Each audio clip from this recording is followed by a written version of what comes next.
नए नए गाने वीडियो देखने के लिए डीजे मनीराम देशराज चैनल को सब्सक्राइब करें। डीजे इम्तियाज राइडर आप सभी लोगों का हार्दिक स्वागत करता है।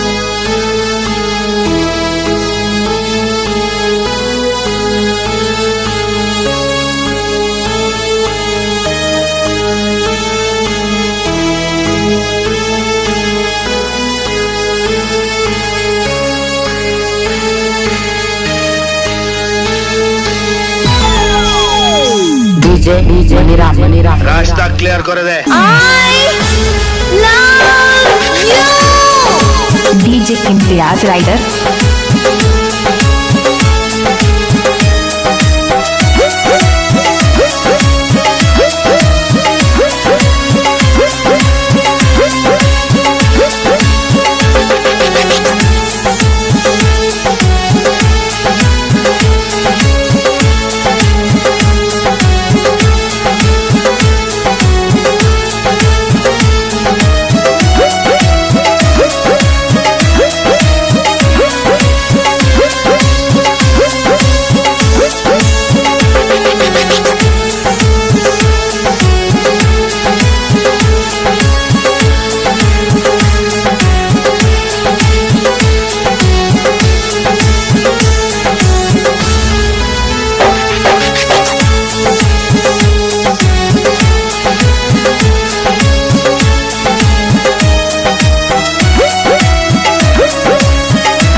खत्म नहीं हुआ DJ Maniram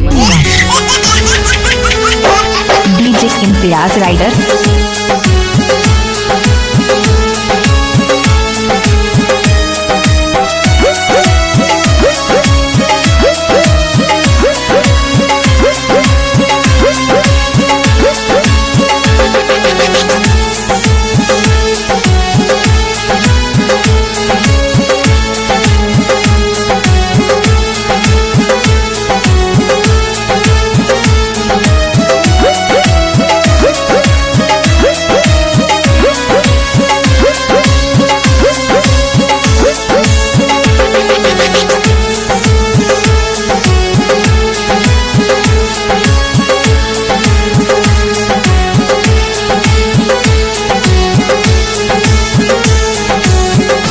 DJ Imtiaz rider